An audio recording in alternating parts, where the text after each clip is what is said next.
So what if D.D. Palmer was a fish peddler? Jesus Christ was a carpenter, and that didn't denigrate what he had to teach. It's kind of nice to be one of the early speakers on your program. Last night I circulated around in the lobby of the Black Hawk Hotel and talked with all of the other speakers. In fact, we swapped funny stories. So I can get up now and tell all their best material, and they have to follow me.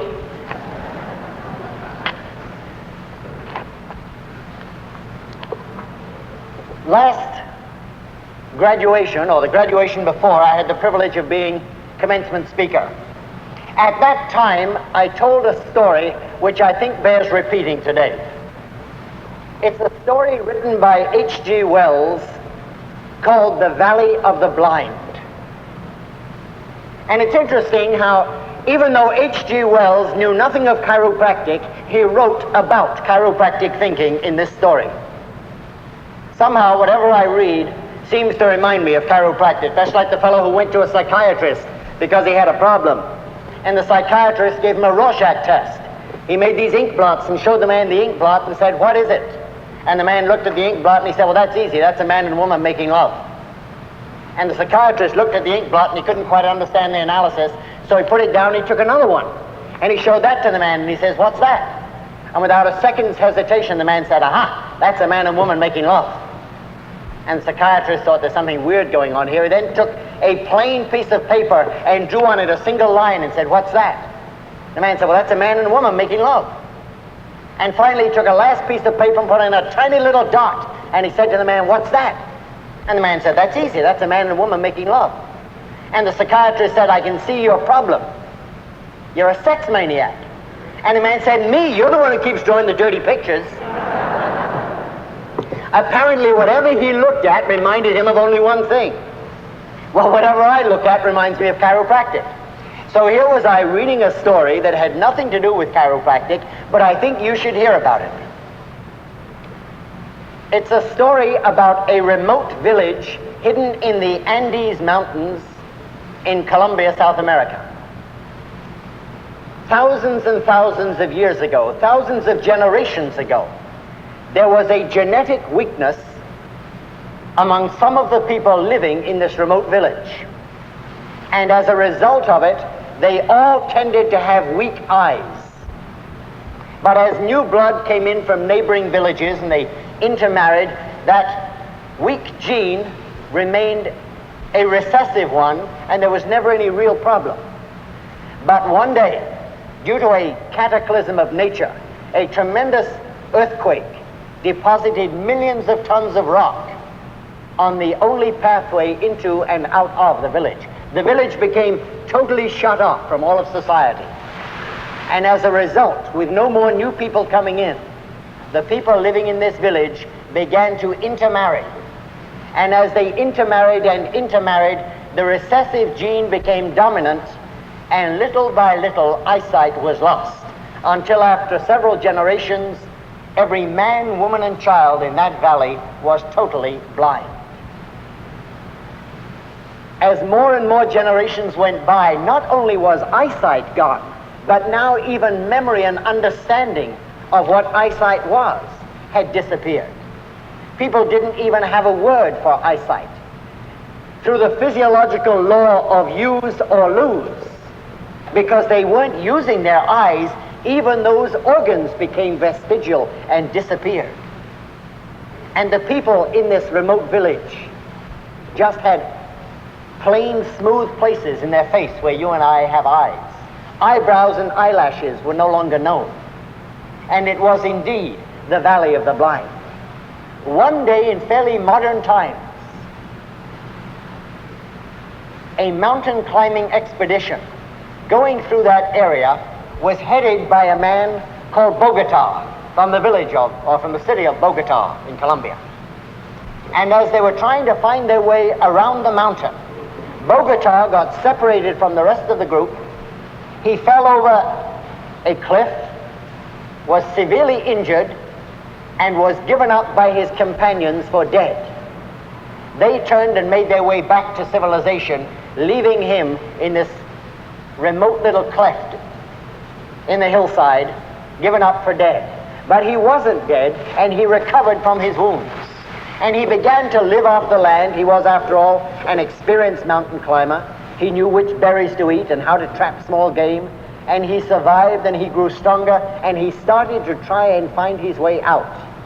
But because he was wedged so far into this crevice in the rock, there was no way he could climb back up the sheer precipice to the pathway back to civilization.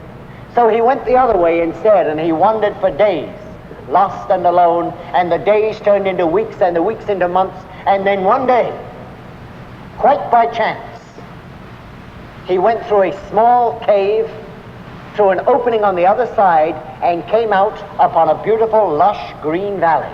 And there, down at the bottom of the valley, he saw signs of habitation. There was indeed a village. Unbeknownst to him, Bogota had stumbled upon the Valley of the Blind. Of course, he didn't know they were blind in the beginning. And as he moved down into this community, he thought at last he had a chance to get back with people. He'd been alone for so long. He welcomed the sight of his fellow man. But as he got closer and closer, he realized there was something strange about these people. They tended to walk with their hands in front of them. And there were ropes set up from building to building that the people were holding onto as guidelines and cables. And as he got even closer, he realized that every man, woman, and child in that village was indeed totally blind. Now, somewhere Bogota had heard that in the Valley of the Blind, the one-eyed man is king. And he felt here was his golden opportunity to serve his fellow man. He could go down into the Valley of the Blind and allow them to use his eyes. He could be their passport to sight. And he went down there radiant with joy at the opportunity to help and to be among fellow human beings. And in the beginning, they welcomed him with open arms until he tried to explain to them about his eyesight. Remember, in their language, they had no word for eyesight. They had no knowledge, no understanding of what he was trying to communicate. Can you imagine, for example, trying to explain the taste of chocolate to somebody who's never tasted chocolate? How do you explain what it tastes like? You have nothing to compare it to. And here he was trying to explain eyesight to people who had no knowledge, no history of knowledge of eyesight. And like most people faced with something they can't understand, they labeled him as being a bit weird. And they were a little afraid of him. And Bogota was determined. He said, no, you don't understand. He said, through these openings in my face, I can actually see pictures. And they said, what are pictures? And he said, well, for example, if you were to cast your face upward, overhead, you'll see the clouds and the sun in the sky. And now they knew there was something strange about him, because their history taught them that over their head was a broad stone covering that extended through all eternity. And everybody knew that's what was up there, a smooth stone roof. What's this nonsense about sky and fleecy clouds and sunshine? So they began to realize that this man was not only weird, but perhaps he was dangerous. This was no person to expose to their children. And they segregated him. They wouldn't allow him to mix with the children in case he contaminated them with his weird ideas. And again, in an effort to explain, he said, look, let me demonstrate to you. And he took the hands of the headman of the village and put the man's fingers up against his own face so the man could feel his eyes. And the man was revolted by these horrible soft spots in somebody's hard face. Can you imagine touching somebody on top of the head and your fingers sink into soft, squishy brain? Well, this is how that headman felt when his fingers sunk into the face of this Bogota. And now they were really bothered by him, and they drove him out of the village in fear. And he turned back and he begged with them to be allowed to stay. And they said, all right, we'll allow you to stay, provided you don't contaminate our children with your wild ideas, provided you learn to conform. And for quite a while, he was okay hanging around the village. He was tolerated. But as he began to make friends more and more with the people, there was one particular gal there that he became interested in, and she became interested in him. And after a while, these two decided they'd like to get married. And now Bogota was faced with going to the girl's father and asking for her hand in marriage. Now, at first, the father was absolutely adamant. There was no way he was going to let his daughter marry this freak. Except they began to think, well, this chick is not such a good looker anyway. As a matter of fact, the other guys in the village didn't particularly dig her because where pretty girls had plain, smooth faces, this one had vestigial eyebrows and eyelashes. So she was quite revolting to the rest of the guys around, and perhaps Bogota was going to be the last chance she would have to get married. So the old man got a little interested. But before doing anything, he decided to consult with the head men and the wise men of the village, and they had a conference one night, and the next morning the father came to Bogota and said, "We've solved your problem. I'm going to allow you to marry my daughter on one condition. The wise men of the village have decided that the thing that makes you crazy is these soft spots in your face. We have a surgeon who will remove those soft spots.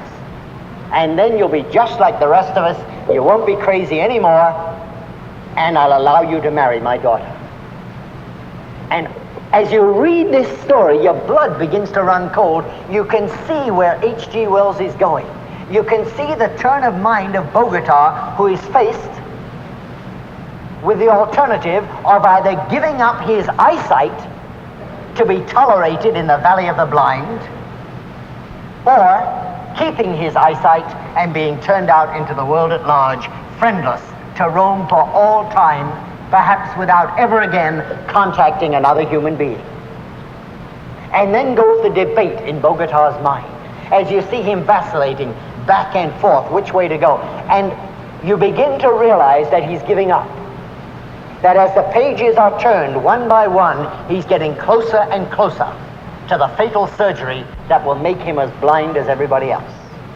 And on the night before the ceremony is to be performed, Bogota leaves the circle of the village fire for the last time to go out and look at those things that he can still see, because in the morning he'll be blind. And as he walks away from the village, he turns back and looks at all the beauty that nature has provided. And he began to walk a little bit up the hillside. And the farther he got away from the village and the closer he got to nature, the more he questioned the wisdom of his judgment. The better things began to look to him, and the worse the girl began to seem. And then as the story ends, Bogota makes his decision. He forsakes all human companionship.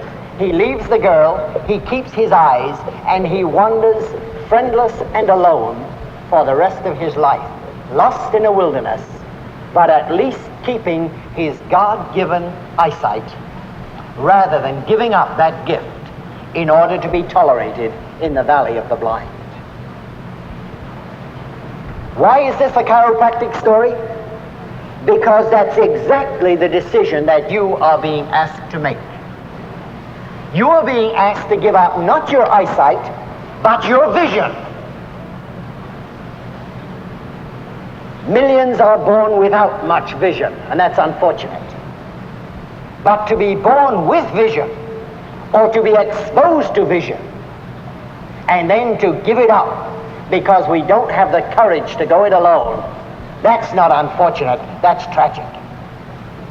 You are being asked, and you will be asked, to give up your God-given wisdom, your vision, your understanding, in order to be tolerated out there in the valley of the blind. B.J. quoted the Bible one time. He said, "Where there is no vision, the people perish." There are millions who have the eyesight of a hawk and the vision of a clam. You are going out into a society and a community that has the eyesight of a hawk and the vision of a clam. And they will fight against your vision because they lack understanding. I don't want you to believe that the path you have chosen in chiropractic is an easy path. It is not the line of least resistance. It's following that line of least resistance as BJ said, that makes rivers and men crooked. If we follow that line, we know where we're going to end up. Chiropractic is something so different from what society now knows, now understands, and now accepts, that you will of necessity be an outcast as long as you stick to radical new ideas. If you want to be accepted, then give up your new ideas, pluck out your eyes, and be as blind as the rest of society. Then and only then will they tolerate you.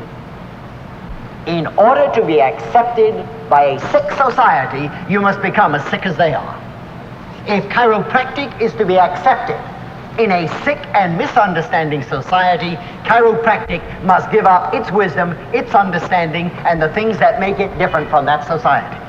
Now your choice is clear-cut. Do you change chiropractic to conform to a sick society? Or do you change that sick society until it's ready to understand your chiropractic principle? This is your decision. All right, what is the difference between the chiropractic way and the other way? Is there that much difference?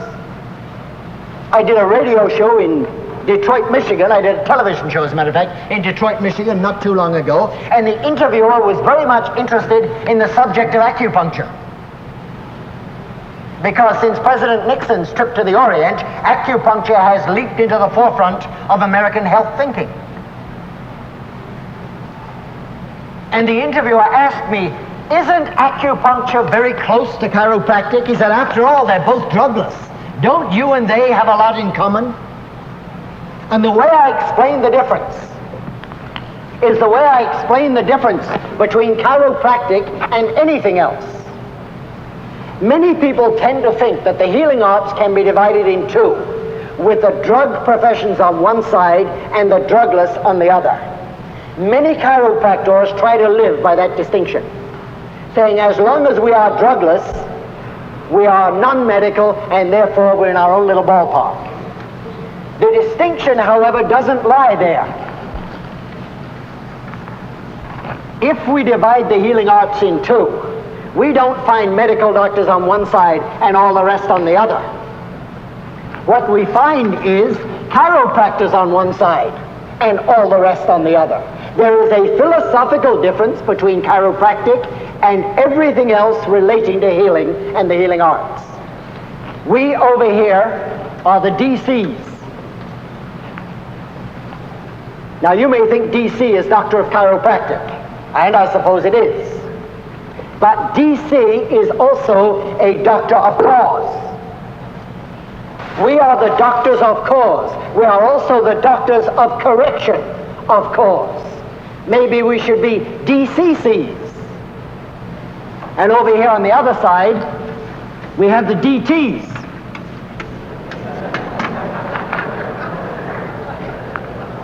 A DT is a doctor of therapy. He treats disease. Chiropractors do not treat disease. Chiropractic is based upon the premise that this human body has built into it the ability to heal itself. That this body is created by all of the wisdom of the universe. The scientists tell us the body is capable of living for 120 to 150 years. Now, I can't believe for one moment that a wisdom which was smart enough to create this body to live for 120 to 150 years was so stupid as to put into it a gallbladder which is only good for 40 or 50 years.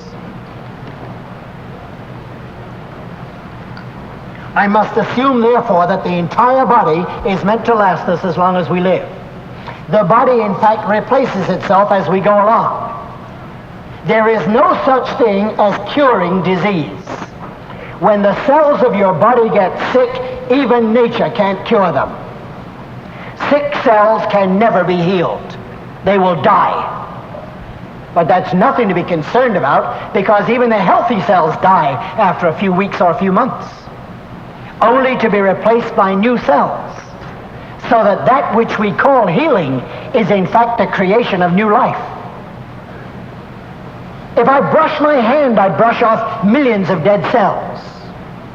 As you sit here right now, the cells of your heart are dying. But don't worry about it, because as one dies, nature makes a new one to replace it. A heart cell lasts approximately 90 days. If you have a sick heart cell right now, 90 days from now, that sick cell will be dead and be replaced by a new one. Now, of course, if the new cell comes in just as sick as the old one, the disease will go on forever until it kills you.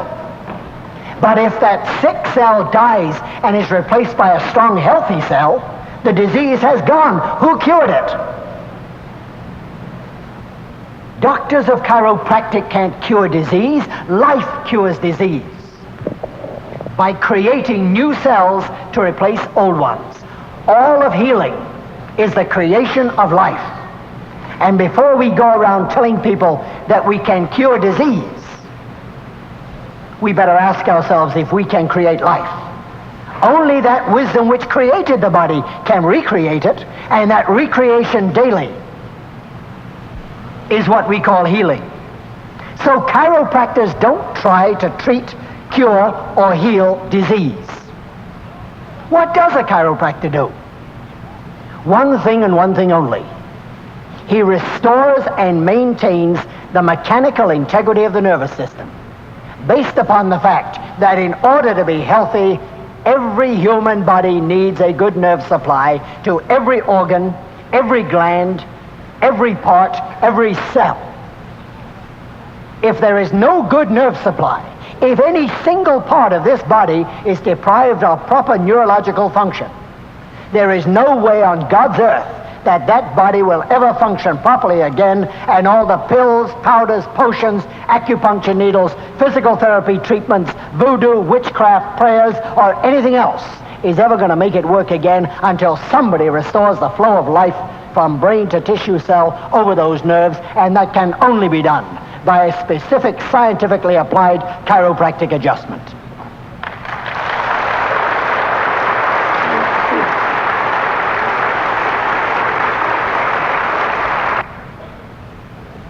Chiropractors don't treat disease, and they don't help nature. I just love to see chiropractors trying to help nature. All of the wisdom of the universe, and you're going to help it? All right, let's talk to the seniors for a moment. All the smart ones, you all ready for your state boards? You passed your national boards? You all remember your splanknology? Let's go back into the liver for a moment, okay? Think about your own liver. Don't worry about the state board's liver. Think about your own liver. Pick out one little cell in your liver, and you tell me what chemical change it needs at this moment to function better.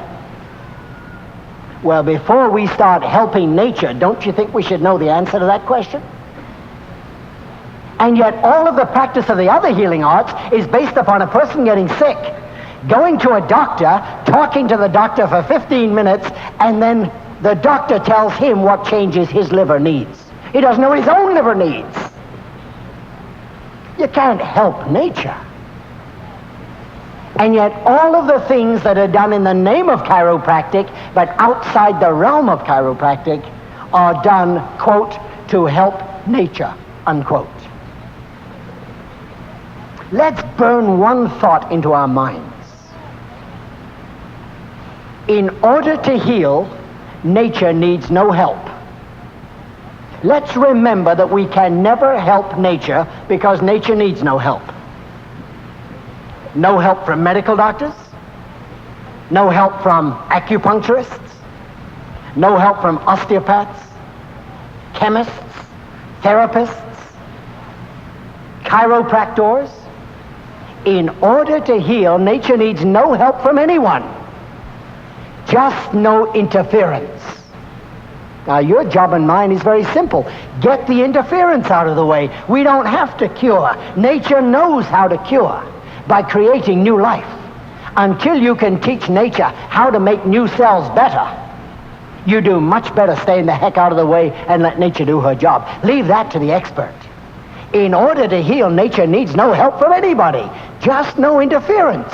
Don't you think we have a big enough job to do getting the interference out of the way?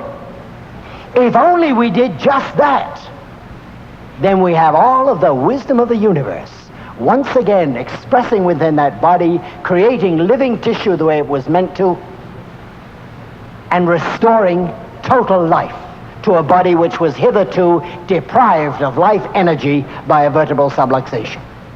So over on one side of the fence, we have the doctor of cause and the doctor of correction of cause, and on the other side, the doctor of therapy, the man who treats diseases. Now, it doesn't matter about your methodology of treating. There are some people that think chiropractic is different because it relates to spinal adjusting and the others don't. That's not true. There are other healing arts that relate to spinal adjusting, including physical medicine. There's an organization now called the North American Academy of Manipulative Medicine. Medical doctors called physiatrists who meet together on weekends and teach each other crude procedures in spinal manipulation for the treatment of backaches, stiff necks, headaches, orthopedic problems, all of the things on which some of our chiropractic friends would like to hang their hat. There is a movement in chiropractic to limit this practice to people who manifest symptoms of backaches and headaches, saying that if we hold it right there, we can be accepted. We'll give up our vision for the sake of acceptance in the valley of the blind. Unfortunately, of course, that part of our practice has already been taken over by the physical therapists, by the osteopaths, by the physiatrists. If chiropractic is nothing more than spinal manipulation, they've already stolen that. They've written books about it. The one thing they can't take from you is your chiropractic philosophy that the body cures itself. Because if they were to take that from you, they'd have to give up all the quackery that they've been practicing for these 200 years and all of the millions of dollars that's going into their pockets from this fraudulent quackery practice. The only thing you have, the only reason for surviving is your philosophy. The fact that we don't treat or cure disease, but that this body has inherent within it the ability to heal itself from every disease known to man without exception. There's no such thing as an incurable disease. Oh, there are incurable patients. There are some patients who've gone so far that nothing can save them now. They've gone beyond the limitations of matter, beyond the limitations of time. But for every disease from which somebody dies, somebody else recovers. I had a discussion with a medical doctor about cancer. Half of our chiropractors are afraid to talk about cancer because that's a radical thing to talk about. Wow, you'll be labeled as a radical if you think you can help a cancer patient. I know this. If I had cancer, I'd want to make darn sure I had no nerve interference, wouldn't you? So I talked with a medical doctor about cancer, and he said, yeah, but you can't claim any chiropractic cures for cancer, you know. There are thousands of cancer patients who get well every year all by themselves, without chemotherapy, without drugs, that is, without surgery, without x-ray treatment. They just get well. So that if one of your patients were to get well, you can't say chiropractic cured him. He may have got well anyway. I said, that's great. I don't want to say chiropractic cured him. I never claimed that chiropractic cures cancer. I just got through telling you chiropractic doesn't cure anything. But listen to what the doctor said. When this body is working right, it has the ability to recover even from cancer. Hey, you know something? If the body were working right, maybe it wouldn't get cancer in the first place. How does that hit you? People ask, what can chiropractic do for cancer? I'll tell you what it can do. How about prevention? This seems to be, to me, the only intelligent approach to health, the one approach that chiropractic has missed all of these years and that our medical friends and our other non-chiropractic friends can never get. The maintenance of the integrity of the nervous system for the prevention of dis-ease. And while I'm on the subject of this word dis-ease, let's rub that one in a little bit, because it, more than anything else I can think of, explains the big difference between chiropractic and therapy. And under therapy, I include anything and everything that is done to treat disease, including chemotherapy, surgery, acupuncture, physical therapy, psychotherapy, concept therapy, prayer therapy, manipulative therapy, anything you do to treat or cure disease, vitamin therapy, they all belong over here. There is that condition which allows all diseases to exist. What is the one common underlying factor which every sick person has?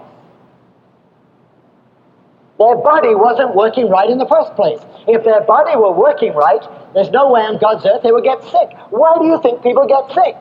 You heard Dave ask the question a few minutes ago, speaking of his grandfather. Why is it two people sitting at the same table, eating the same food, working at the same bench, doing the same thing with the same genetic factors all of their life, twin brothers, one gets gallstones and the other doesn't? Why? Is it bad luck? Come on, let's be logical. We're supposed to be scientists. Is it logical to you that luck rules whether a person gets healthy or not? That's like you going out in practice, and you do everything in a sloppy, disorganized, backhanded way, and expect good fortune to make you a successful chiropractor. And we see the guy who is successful, and we say, boy, he sure hit it lucky. Luck has nothing to do with it. There are laws of cause and effect. We establish certain causes, and the effects must follow as inevitably as night follows day. Why do people get sick? Not through bad luck, but because something in their body is not working right. When their body is not working right, we call that condition dis-ease. Lack of ease, lack of function. Here's another way to explain it. Disorder. What is health? All of your patients now are coming to you to find health. Can you give it to them? No, because it was theirs in the first place. What do you mean? What is health? Health is a state of harmony in which the 25 to 30 quadrillion cells of their body are doing their job. If every one of those cells were doing its job in harmony in response to a single control, then the person would live a full, normal life. I believe life should be like a candle that burns brightly from the beginning all the way down to the very end, and then sputters once or twice and goes out. Sickness and disease are not normal, you know. In spite of the ads you hear on radio and television selling pills for ordinary morning headaches, they're not really ordinary. You're not supposed to get headaches every morning. You're not supposed to get cramps every month. You're not supposed to have a gallbladder go bad at you at age 35 or 40. Sickness and disease are not normal. They are the result of a disorder in the body. Disorganization. Health is harmony. It is order. For your body to function in health, you have 25 to 30 quadrillion working parts, each one with a highly specialized job to do. If every cell in your body were doing its job, there's no way on God's earth you'd ever get sick. Life, as I said, would be like a candle, burning brightly from the beginning all the way down to the very end, then sputter once or twice and go out. Health is your God-given birthright. You have a body that's supposed to maintain you in health. If it's not doing its job, blame that body. The cause of sickness is a body which is malfunctioning. That malfunction we label as dis-ease, dysfunction, disorder. This universe functions in beautiful harmony. Anything which works harmoniously is well organized and healthy. If you belong to a Toastmasters club, or any other kind of a club or organization, where things work in harmony, all responding to a single control, you have order. You have a tightly knit group that is healthy. But if everybody's going off in different directions, doing his own thing, with no coordination, you have disorder, disharmony, disorganization, and a sick group, which won't last very long. A healthy body, then, is one which is in order, controlled by the wisdom of the universe. And a sick body is one which is in a state of disorder. And you know what our medical friends do? They say, yes, but we've got to specialize. It's not just disorder. He's got a stomach disorder, kidney disorder, mental disorder, rectal disorder. And they try and separate all the parts because it's convenient for study. That's like you studying where the central nervous system ends and the peripheral nervous system begins. You know the true answer to that? Nowhere. The body doesn't have two nervous systems. It only has one. Ask the body. Didn't think of that, did you? Order is when all of the parts are working together. And in chiropractic, we try to express that the only reason you get sick is because there's a breakdown in communications between the central control and the rest of the body.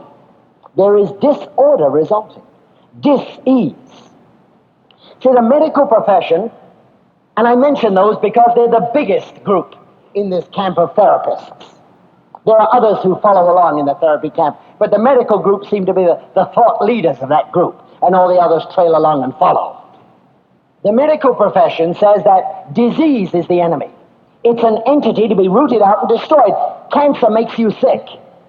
The chiropractor says, nonsense. Cancer doesn't make you sick. You get cancer because you're sick. Cancer is not a disease which comes into the body and makes you sick. Cancer is the end result of years of dis-ease, of malfunction. Diabetes doesn't make you sick. Sickness makes you diabetic. Influenza doesn't make you sick. Sickness allows influenza to develop. And so it is through every single disease you can mention. There's no such thing as a disease entity lurking out there in the environment and some healthy character goes walking by and the disease jumps on him and makes him sick. And yet all of therapy is based upon this supposition that healthy people get sick because they happen to trip over a disease somewhere.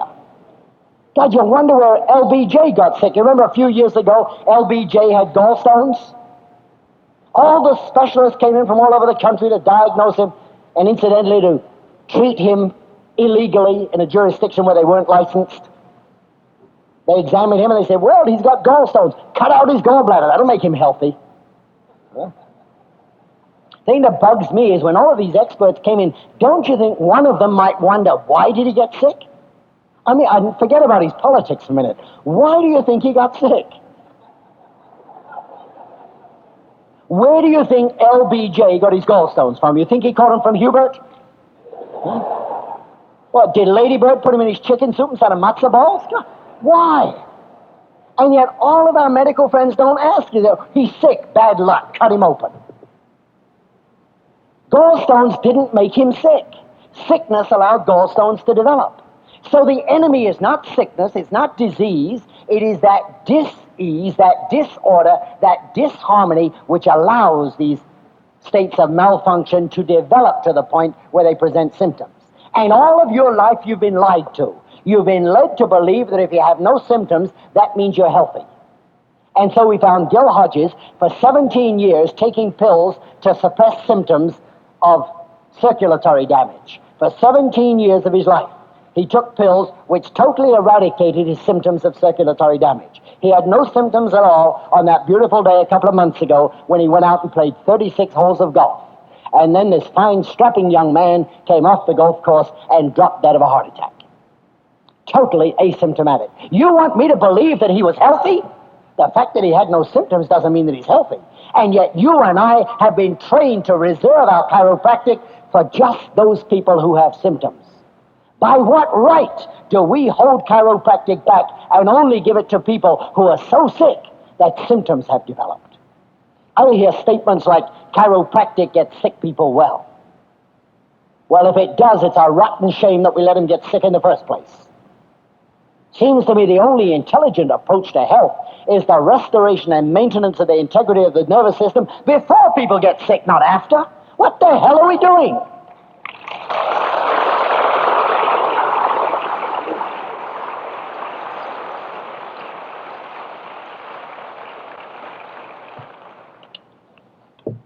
We've got practices and fee systems and office procedure systems based upon allowing mankind to get sick. Even your Medicaid, Medicare insurance programs are all based upon the fact that you don't get any help until you're sick. What do they mean by sick? Presenting symptoms. And the insurance form, you ask to list the symptoms. If there are no symptoms, the insurance companies won't pay. In other words, the insurance programs are owned and operated by the same medical thinking that owns and operates the therapies. They are not geared towards chiropractic thinking. What we need is a total revolution in health thinking. You see, your problem is you're trying to promote chiropractic in a medically oriented world, and it can't be done. You've got to first disorient the world. You've got to turn them around. Now, if it sounds as though I'm laying out a blueprint for revolution, that's exactly what we're going to have to do if we want to turn this world around. And before you go out there and buy a gun, let me explain, I'm not talking about bloody revolution. I'm talking about revolving the thinking of mankind, turning it around. But you can't turn them around by thinking and acting the way they do. I see chiropractors trying to conform to the pattern set up by a medical thinking society. The more you act, talk, and think the way the medically oriented society does, the less chance there will ever be of them turning around to your way of thinking. Your job is leadership, to change the world. And I'm constantly accused of this. Reggie, what do you want to do? Change the world? You're damn right I do.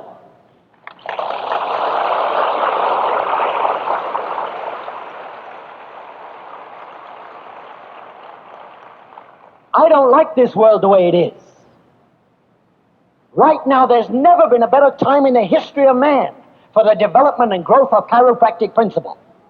There's a revolution going on our college campuses all over this country, a turning around of thinking, a very serious attempt to end the pollution of our environment. And we're in the heart of this battle to clean up the pollution of the internal environment that is perpetrated by the leaders of the therapeutic professions, meaning the chemical industry and their pushers, the medical profession. You and I are in a position to start in leadership here. Most of us have been followers all of our life. Get in front and lead, or get in line and follow, or get out of the way because chiropractic's coming through.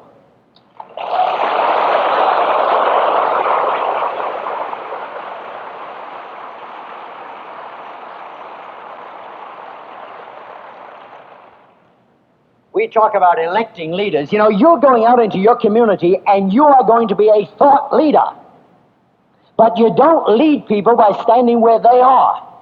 People are like wet spaghetti. They can be pulled but not pushed. Think about it.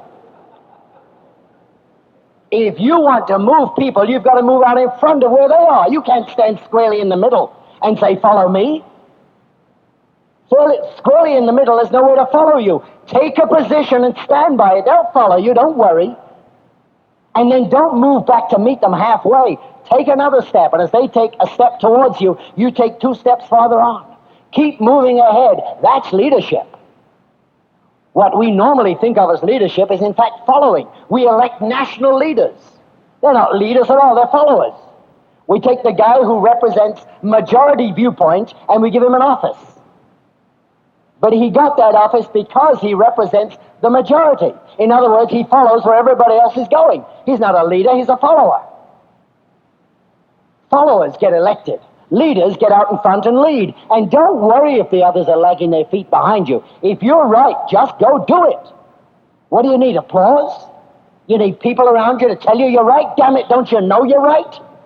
Then what are you waiting for? Take a position and stand on it. Get in front and lead. Or get in line and follow.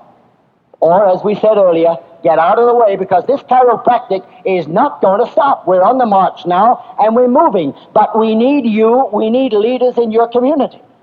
And you can't lead as long as you think the way the rest of the community does. If you're not prepared to stand up and be counted, you're not going anywhere. You're asking society to tolerate you instead of you changing society. For years now, chiropractic has been giving up its vision in order to be tolerated in the Valley of the Blind. It's time we change. It's time we change society's thinking. You see, we've been led to believe that if your principle is right, it will survive. If you live the good life, and you love motherhood and the flag, and you go to church on Sunday, everything will come out and it'll be all right in the end. Well, that's just where you're going to get it, right in the end. Don't you know that your entire society was raised medically? You think you can go to an American court of justice and the chiropractic cause will be heard and justice will be rendered? Let me tell you, first of all, there are no courts of justice in the United States of America.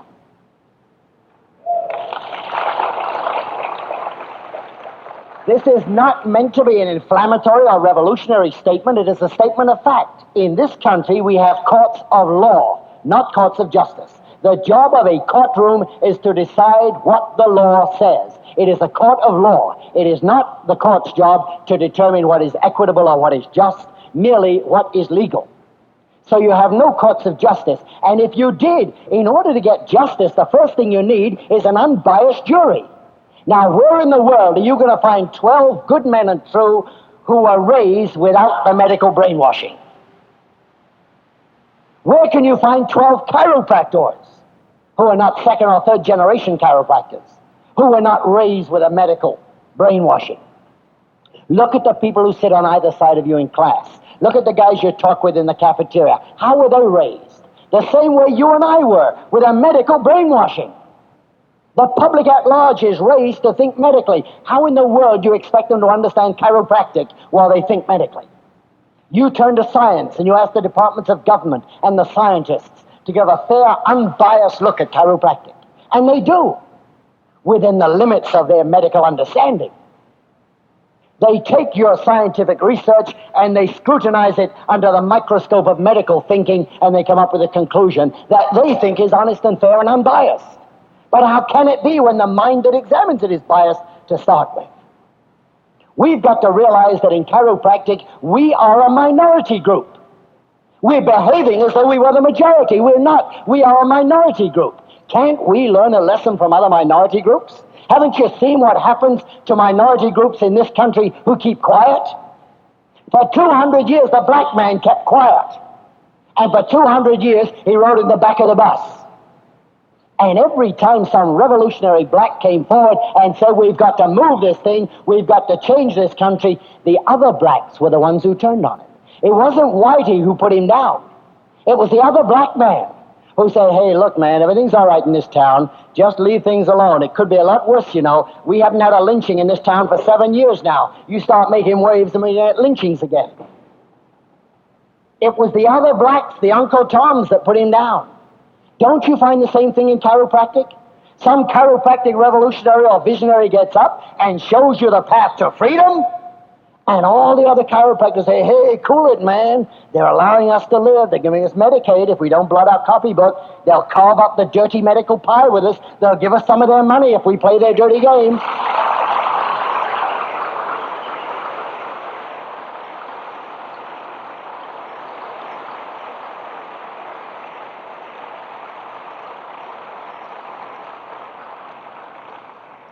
All right, it's these Uncle Toms in chiropractic that are going to put us down too.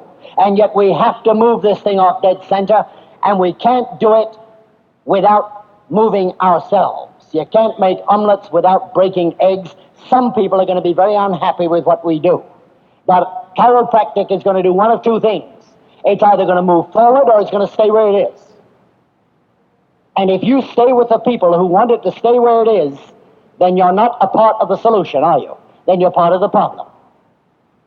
We must start changing minds, and we do that by standing up and being counted, by becoming leaders in our own right and telling that chiropractic story, though 10,000 other chiropractors tell us we shouldn't do it. There's a tremendous movement afoot for acceptance, for tolerance.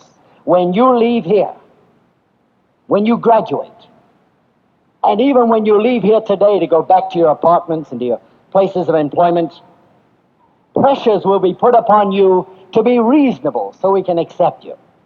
You're not one of those radicals who wants to take cancer patients, are you? You know, there was a time when a chiropractor couldn't join a country club. Now they welcome you with open arms. Come on in. We want your kind. We need chiropractors around here. You're not one of those Reggie Gold fanatics who wants to take cancer patients, are you? And pretty soon, well, no, I like it here. It's nice with your arm around me. I'll sell out. How much do I get? The pressures that will be brought upon you today are very subtle pressures. There will be pressures for you to give up your heritage, give up your principle, and be accepted in the Valley of the Blind. To use medical terminology, to try and limit chiropractic to the treatment of certain diseases and refer others to the therapists. In actual fact, we shouldn't be treating any diseases. The treatment of disease is a fool's game.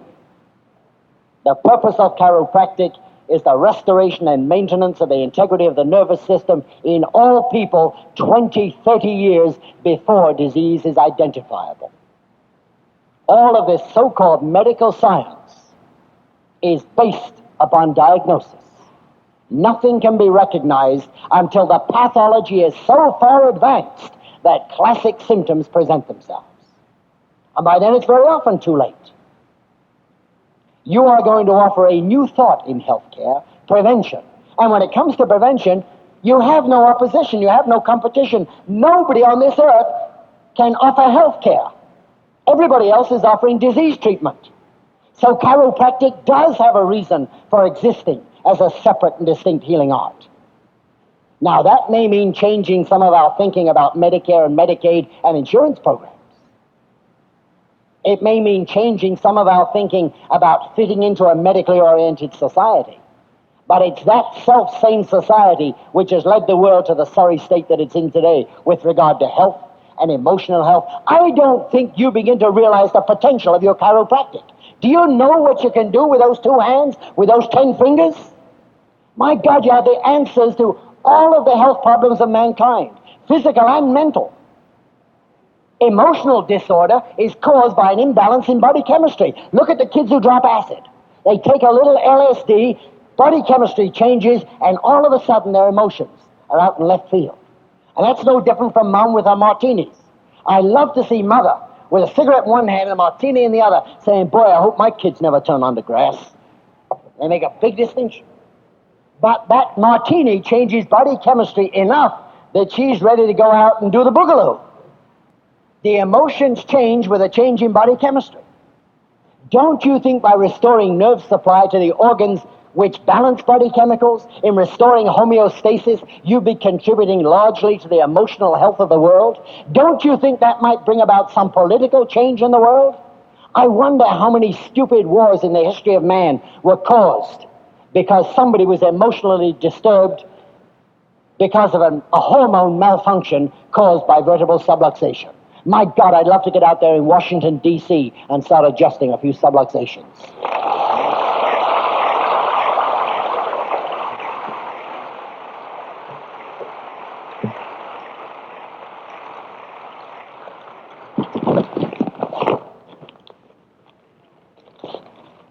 Where I think chiropractic should go, and how, and the route, I think is clearly known to you. I was thinking about it the other day on a long plane ride back from San Antonio, Texas, where I've been giving a seminar and talking with some chiropractors there. And the thought developed as to where would chiropractic be 50 years from now. And I thought, well, that depends on which one of 2 paths it takes. It could be everywhere or nowhere. Now, I'm essentially an optimist, and I projected chiropractic into its rightful and proper place in my mind, the place where it's going if you'll take it there. Get in front and lead.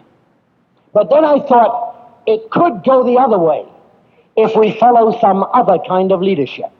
If we are prepared to give up our principle for acceptance, if we will give up our vision in order to be tolerated in the valley of the blind, we could one day see this article in a newspaper.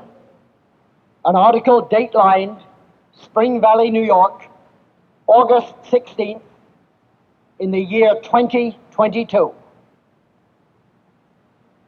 Headline: Last practicing chiropractor dies at age 97. Today in Spring Valley, New York, Dr. Reginald R. Gold, chiropractor, passed away at age 97. He is survived by a wife who is also a chiropractor and who retired from active practice several years ago. Thus ends an era in American history. Chiropractic started in Davenport, Iowa in 1895, and there followed a long and bitter struggle for survival against the combined might of organized medicine and the pharmaceutical industry.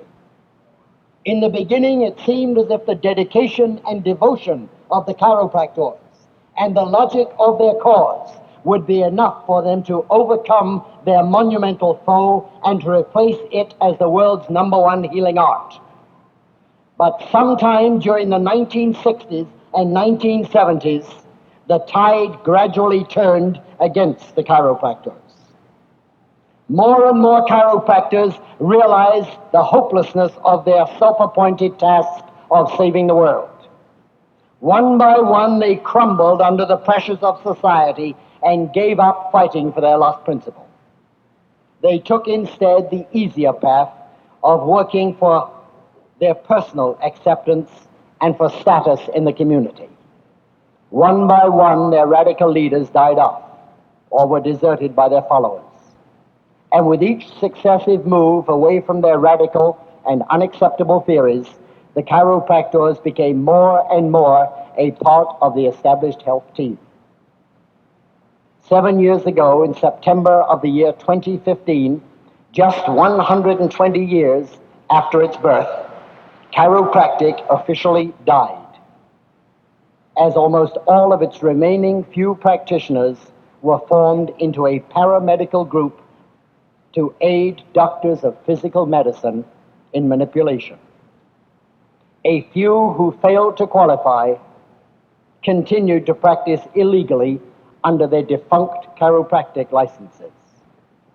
The last of these, Dr. Reginald R. Gold, passed away last Monday. The funeral was unattended.